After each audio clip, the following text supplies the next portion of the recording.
Hey, everybody. It is Cindy West from OurJourneyWestward.com and No Sweat Nature Study Live. And I am so glad to be here with Miss Sarah Mackenzie today. We're going to be talking about picture books and nature study. I know that's no surprise if you know both of us. So I just thought that I would let Miss Sarah tell a little bit about herself, just in case you don't know her. And then we're going to talk about some really cool picture book and nature study connections. All right, Sarah, tell us about yourself.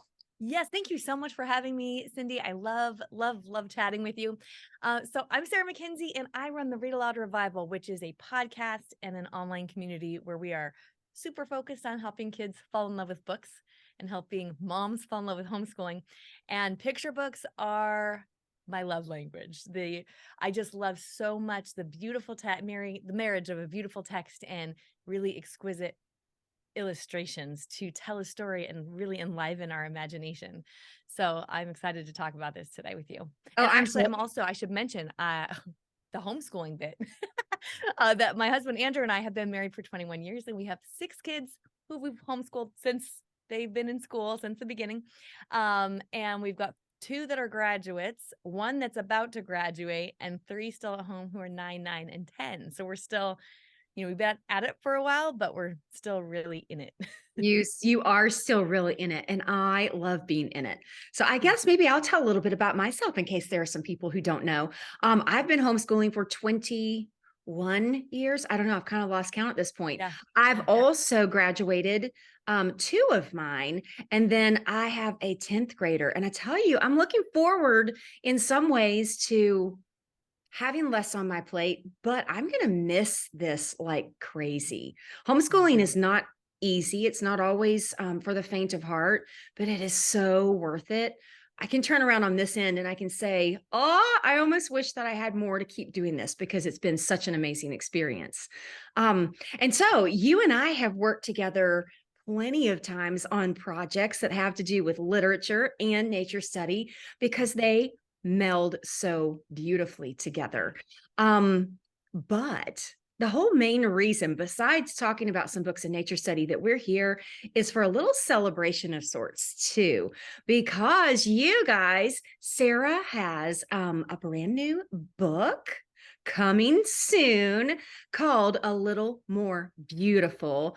The Secret of a Garden. Did I get that? Story of a Garden. The Story of a Mhm. Garden. And so I would love if you'll just tell us a little bit about that story, and then we will go right into our nature study conversation. Yes, and you can see a little peek at some of the original artwork for the book behind me, illustrated by Breezy Brookshire, who was homeschooled herself, which is very fun, a fun connection there.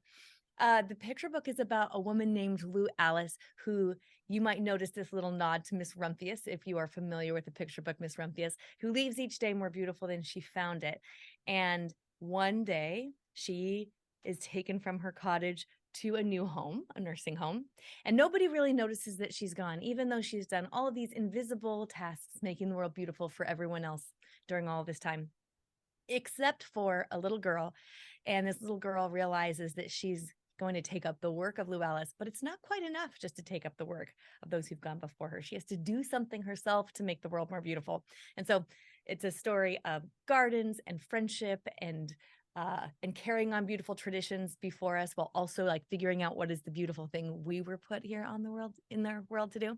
And one of the nature connections I love so much about the book is that Breezy did quite a bit of research to make sure that all of the flowers that she portrays in the book would be in bloom at the same time. She didn't want to accidentally have like, tulips blooming at the same time as something that wasn't bloom with tulips, which now my brain is not thinking of anything. She wants to make sure that she had like all the different kind of flowers that were blooming were actually what you could find in a garden. So and then they're also not just flowers, like they're real flowers. So that's kind of fun. So you can go through with the book and figure out which flowers are which and name them and find out which they are, not just that they're like a pink random flower with some I petals on it. love that. Oh, I Yeah. love that. And so the way that, or the reason I guess I should say that I'm so excited about this book is because it makes such a perfect companion to nature study. Mm. I have a lot of books on my shelf that make those connections, and it's for a good reason. And I can't wait until this one is ready and in my little hands because I'm going to keep it on my shelf forever. I'm so excited about this book. So let's just talk about, you kind of gave a great example of how you can take a picture book and it can be so enjoyable. It can also have other themes besides simply nature study. Mm. And we can use that book. We call it living literature in the Charlotte Mason inspired world. Books that just draw you in. They're so full of goodness and character, good character qualities, first off, or evil ones, I guess I could say, but that's not exactly the point I was trying to make. Character development is where I was Yeah. trying to go with that. So you've got great character development, great plot development, great settings, and then you can have connections to all kinds of things. So we can have connections to math or science in other ways, the nature study, geography, things like that. And so your book is going to be an awesome one to be able to just read and get all of the wonderful benefits of it. And yet it can spark a nature walk into a garden or into a field of wildflowers that really helps your children to start thinking about flowers, noticing flowers, observing flowers, identifying flowers, like you said, identifying either in the book, the actual picture book, or identifying outdoors. And so lots and lots of great literature can do that. And there's a difference, you guys, between great literature like this book of Sarah's and then what we call twaddle, which are books that are less inspiring, is a good way to put that. So before we jump into, I want to ask you a read aloud question. Yeah. We obviously could use any picture book to read before a nature study, during a nature study, or even after a nature study. So we can use one to kind of prompt some excitement about a topic. We could be outdoors knowing we're going to look for flowers today and take this book in a blanket and sit and read the book amongst some flowers. Or we could find flowers on a nature walk and then we could go, oh, we know a book that makes some flower connections, and we could read it after. But I want to talk about, from your perspective, children don't have to read aloud books. Mm-hmm. What is a positivity for sitting around together as a family and reading aloud from picture books? There's a couple things that come to mind right away for me because I think there is a different experience with a book, whether you're picking up a book as a child and reading it yourself, or as an adult and reading it yourself, or you're sharing it with other family members. One of the first things that comes to mind from the academic perspective is just that every time we read aloud, we're giving our kids these grammatically correct, sophisticated language patterns that they don't get anywhere else. So even when we're speaking with our kids around the dinner table, we're not using proper grammar or sophisticated language patterns because nobody speaks that way. That's just not how it works. But even when our kids are reading on their own, especially if they're good readers, they're probably skipping things. This is why if I was to hand you, Cindy, like a page from Little House in the Big Woods, and you were to read it silently to yourself, you could read it a lot faster than if I read it to you. Because when we're reading to ourselves silently, we're skipping all those little connector words and articles, and we're just that's the way our brains work, and that's good. But that means that the whole sentence structure isn't really being stored in our kids' brains unless they hear it through the ear. So there is a benefit to them hearing each word in order through their ear. And then another thing that really jumps out at me is just the connection, because when we share a story, we are, rooting it for the character. We're holding our breath at the same moment. We're worried about whatever's bad might happen, whatever obstacle they're facing. And it really is there's a connective power that while reading alone is a beautiful, wonderful experience, reading together is a whole nother kind of experience. And so they both have benefits, but in our schools, especially in our homeschools, I mean, when we're wanting to connect with our kids and also wanting them to get really good language skills, reading aloud has an edge. I think it has a little bit of a superior edge there. It gives a little extra oomph. For sure. And you guys, that translates into future writing as well. Yes. Um, Oh, yes. and one thing I don't think you mentioned was just the articulation, the emotion that we're able as parents or whoever's reading aloud to bring out as we read also translates into writing skills later. Yeah. And reading skills, when they're reading alone, they begin to really hear the context of somebody's emotions or how they're speaking something. Are they asking a question? You've got that intonation that they might not have otherwise learned if they hadn't heard someone else read aloud with all of that inflection. And audiobooks can really help with that too. So Yes. if you're a parent who struggles with knowing how to do that, listen to some audiobooks. Get yourself used to hearing that, and then you will naturally begin to read aloud a little more with intonation as well. And that I keeps had a funny everybody story about interested. that, Cindy. My 10-year-old listens to audiobooks like nobody's business over and over again, too. There's some like the Ramona Quimby series she could recite lots of long passages from there just because Love she's it. listened to it so many times. She is also pretty dyslexic and was a very late reader.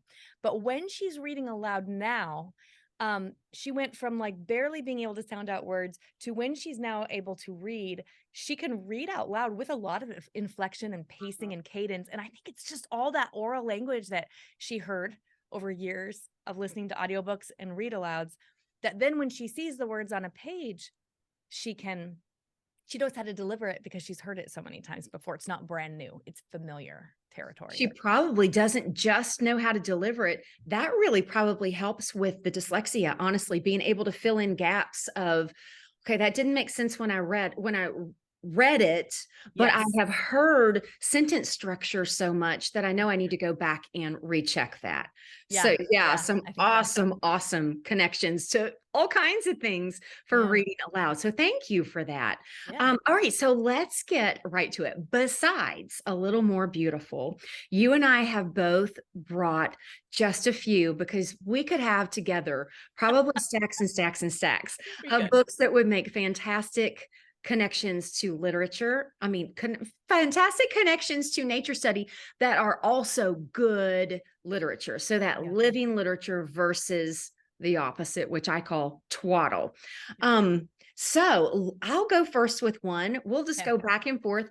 And again, you guys, I don't even know if I've picked my favorites because I just was at my shelf picking, but I know for sure that this one is probably one of my top favorites ever. Yes. Yes. So this is The Raft by Jim LaMarche. And it's just a very simple story about a little boy who kind of unwillingly visits his grandma. He thinks his summer's going to be so boring because she lives out in the woods, and it turns out to not be boring. Let's just put it that way. And so the connections you can make from this book are connections to kiddos who don't necessarily love the idea of nature study, and yet they can watch this little boy discover that nature is pretty awesome. You can make connections to creeks, to any animal that lives in a woodland area, particularly near water. Not just creeks, ponds would work too. Maybe even, I think, probably rivers as well. You could even make some connections to nature study safety because this little boy is allowed to go out and do a lot of things alone at a creek. I wouldn't have allowed my children to do that. For sure. So No. we definitely had some conversations about nature study safety. So it's a fantastic book. Like I've mentioned, you can read these before, during, or after nature walks for inspiration or connection points or whatever. And P.S., you don't even have to go on nature walks. So let's mention that really quickly. Yeah. Nature study doesn't have to be outdoors. I know a lot of people would probably want to shoot me down for saying that. But there are a greater number of us who are like, wait, really? Tell me more. It's true. I mean, yeah. Yeah, I know people either have time constraints or allergies, or they really can't stand the thought of being out when it's too hot or when it's too cold, or they literally live in the middle of a concrete jungle and they're like, oh, visiting a creek, well, wouldn't that be nice? Yeah. So you can do kitchen table nature study or cozy couch nature study. Of course, over at ourjourneywestward.com, there's tons of curriculum for you to choose from. I can even teach your kids nature study, and you can have nothing to do with it if you don't want, through No Sweat Nature Study Live video classes. But that's not what we're here to talk about. I just wanted to encourage you that this same book could be read to prompt a discussion about nature or to further study, let's say, a blue heron through field guides or YouTube videos or something like that. Well, Okay. what I was thinking of as you were holding up the raft is because my kids do your No Sweat Nature Study and we love it.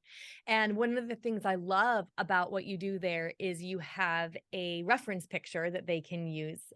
You call it a specimen that they can use Yes. to, to look at. And so when I was first trying to do nature study with my older kids, when they were younger, in my mind, I was like, we're going to do nature study about, we're going to go see the ducks down at the river, let's say. And then I'm like, we're going to bring our sketchbooks and we're going to sit outside, but we live in the Northwest and it's always wet. And so like sitting down outside with our nature study notebooks that are now getting kind of like damp and crinkled. And then the ducks never sit still. So the kids would say, how am I supposed to draw it if it won't sit still? And I'm thinking the exact same thing. So this idea of being able to, yes, we'll go down and see the ducks and we'll talk about them, but being able to do our actual nature journaling at the table with like a book, like the raft sitting in front of you where you're looking at different pictures of the heron and you get to choose which one you want to try and copy, which is also, there's so many good things they're learning there. And it really brings things down to a manageable place, especially if, like you said, going out in nature is either difficult because your location or your season. When I had new babies, the last thing I wanted to do was cart everybody up and try and go do a nature walk when I really needed just a nap. Yeah. So, yeah. And then one other thing at the table, you actually can promote a little bit better nature journaling artistic skill. Yeah. Because when you're on the go, even though I really do promote getting outdoors and nature journaling when you can actually focus a little bit more on the skill level of your nature journal page when you're at a table. So anyway, okay, your turn. Okay, so I'm excited to show you this one. This one is brand new. It's less than a year old, let's say. It's called Of Walden Pond, Henry David Thoreau, Frederick Tudor, and the Pond Between.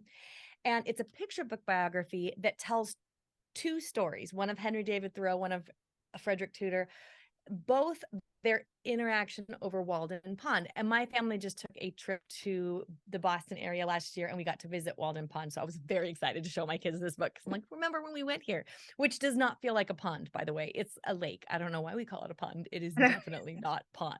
That's not what we call ponds where I come from. Let me just say that way. You swim in the lake easily. And it's, but basically the story kind of juxtaposes the way this very prominent businessman and also this nature lover interact with the pond. And you learn all kinds of things about ice and the history of, there was a time when we didn't have ice to like put in ice cubes in a drink or whatever. At the very end of the book, you'll see, they sent it to, now I'm trying to remember where it was exactly that it ended up. Calcutta. That was some of the first ice they'd ever had in Calcutta that came from Walden Pond. Anyway, it's got lots of, one thing I love about picture book biographies is that they're like the epitome of a book that you can read with all ages, because your 4-year-old is riveted by a wonderful picture book that has great illustrations, but the back matter is just full of really good research, rabbit trail launching points for your older kids and teens. So I feel like I come away learning so much. So this is a great one that kind of combines history, sort of like what you were saying before. It's never just about one theme. A picture book's never just about nature study. You've also got storytelling and story structure in there. In this case, you have history and geography in there, which is really how all of our lives are. This is sort of the beauty of homeschooling, is that we get to be the river of life. Yeah. And honestly, I think that books and nature study are two of the easiest things to make all of those mini connections. Yes. Through experience over all these years, those two things are almost seamless with just, we tie it into geography or we tie it into math, and doesn't have any problem at all making that connection.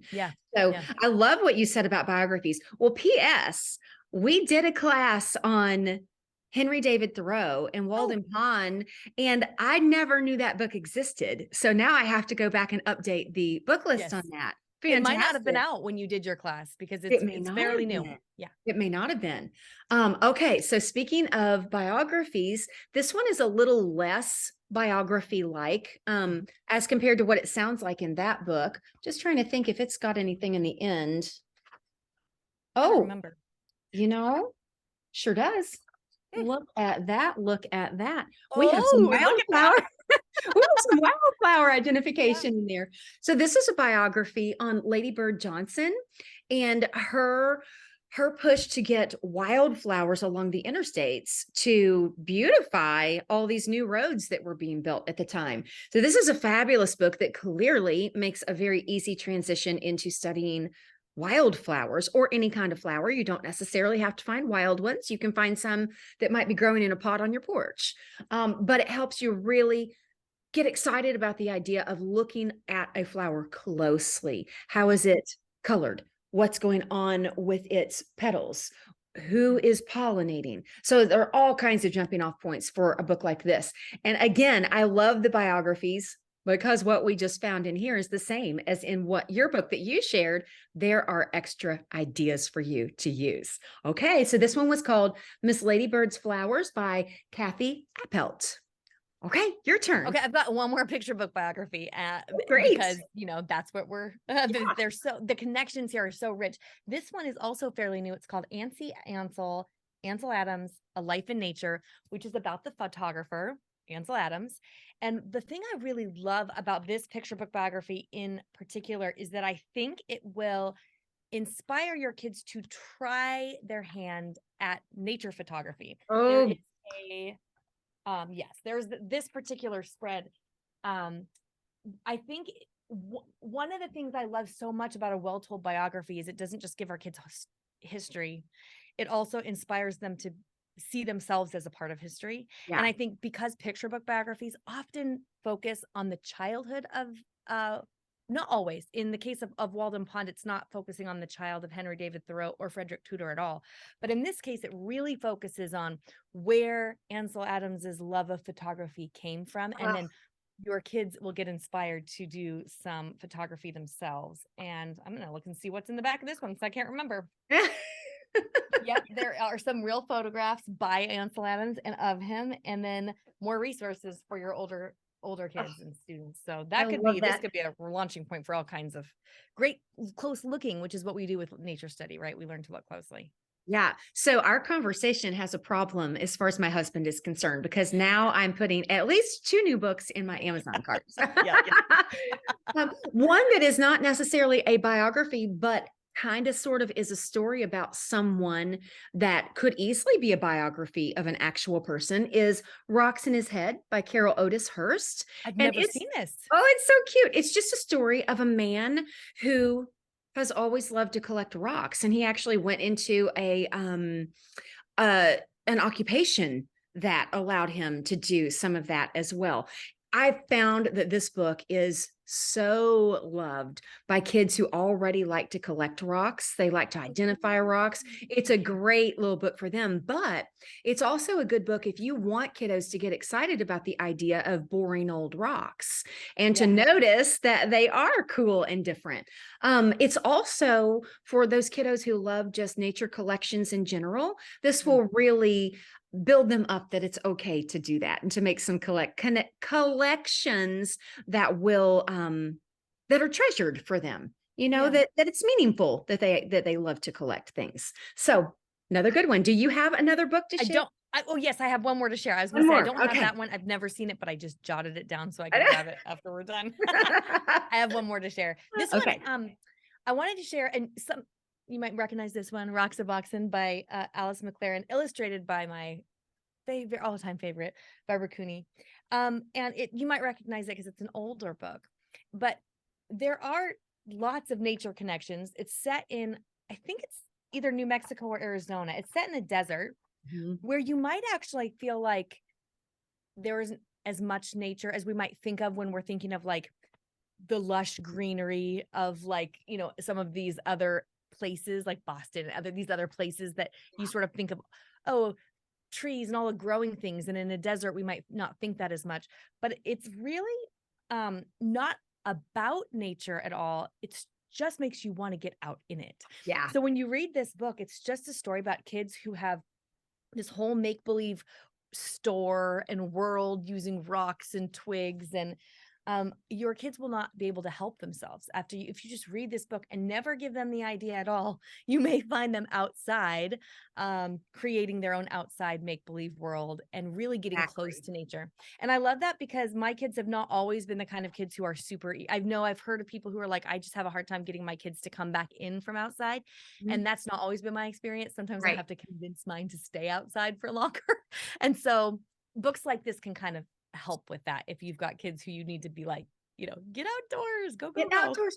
Well, and that brings another important point that you guys, nature study can be play. They Mm, are learning so yeah. much about nature when they just get outside and play with a rock or play with a stick.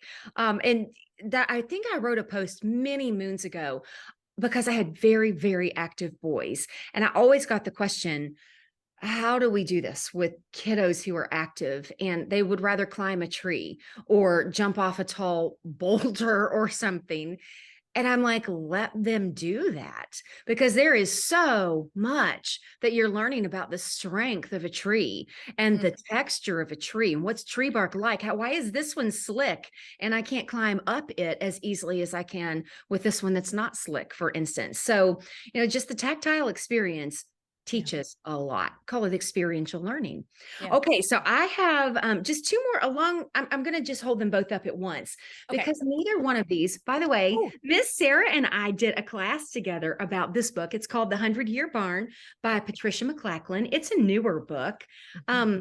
It's not necessarily about nature study, nor is Higgins Ben's Song and Dance by Jacqueline Martin. They're just fun books. This one about a farm, as you can imagine, actually about a barn over 100 years' time. But it's got such inspiration points. If you were going to take maybe a nature walk at someone's farm, this is a great jumping off point for that. This one is just a funny story about a man who tries to catch fish with his stinky socks. Has nothing to do with nature study, and yet it's such a fun way to introduce the idea of we're going to learn about fish together. And Yeah. P.S., we also did a class together about fish. Do you remember that class about salmon that we Yes. did? Yes, we Yeah. did. Yes. And it was So sort of tied into the year of Miss Agnes. yes, it Yeah. was, which is Yeah. another fantastic book, chapter book that could make Yeah. a connection into nature study. Don't forget chapter books. Yeah. Okay, so you can find those classes, by the way, in either one of our memberships. So the Read Aloud Revival Premium or the No Sweat Nature Study Live, both of those memberships have all these recordings that we keep talking about that your family can watch. Let me mention one more thing before we shut this down for the day. Yeah. We've been talking a lot about living picture books. The things that really grab attention, they're more story-like. Well, you can actually find some that are nonfiction. The biographies kind of tend toward that, but I feel like the biographies that we've mentioned so far are still very story-like. Yes. Ducks Don't Get Wet by Augusta Golden. This is kind of an old book. I think it's still in print. And then Seashells, More Than a Home Oh, I by haven't seen Melissa that one. Stewart. Oh, it's so precious. Yeah. These, they have a storyline to them, but they're way more nonfiction-y than, say, your Usborne or DK kind of books. I have an example of one of those. This is a National Geographic book. The ones I'm talking about that are way more just strictly informational. Yeah. So Seashells, More Than a Home, and Ducks Don't Get Wet. Those are books that are still in somewhat of a story form, but they're very much less of a story and more about the facts. Those also make great connections. So don't leave those kinds of books out. But Sarah and I really wanted to focus in on living literature, like her brand new book that I know all of you guys are going to go get, A Little More Beautiful, when it comes out. So let's finish with that, Sarah. Can you tell us a little bit more about when, where, and how we can get our hands on that book soon? Yes, absolutely. It can be pre-ordered now at waxwingbooks.com. It's shipping this spring. Very excited about it. Waxwing Books is our new publishing imprint at Read Aloud Revival. So this is the first of many. We have 4 or 5 at this point that are in different parts of the funnel. I cannot wait to show you all illustrations from our second book that's very close to being ready too. So, and that one has a lot of nature connections too with moonflowers. So Well, flowers then that we will bloom be at night. back together, won't we? Yeah, we'll For have sure. to. We will have to. We're So, and actually all the information about those books as they're coming and where you can pre-order them is at waxwingbooks.com. waxwingbooks.com. And I was so excited. I forgot to even mention the fact that you now own a publishing house. So how exciting is that? I cannot wait to see what comes out. We have a class, I don't know, this coming fall on night blooming flowers. So I Oh, need you to get your moonflower book done quickly. okay. Okay. On Okay. it. All right. Well, it's been so much fun chatting with you. Thanks for doing this. I think it's going to be a benefit to every one of us who love books and love nature study or don't and want to find easy ways to make that more enjoyable. So, So Miss wonderful. Sarah Mackenzie, thank you for being here. I Thank am you for having Cindy me. West, and we will be back together doing things together soon. So join us in either one of our memberships, Read Aloud Revival Premium or No Sweat Nature Study Live. And we both actually hope to see you guys a lot soon. Okay, thanks for being here. Bye.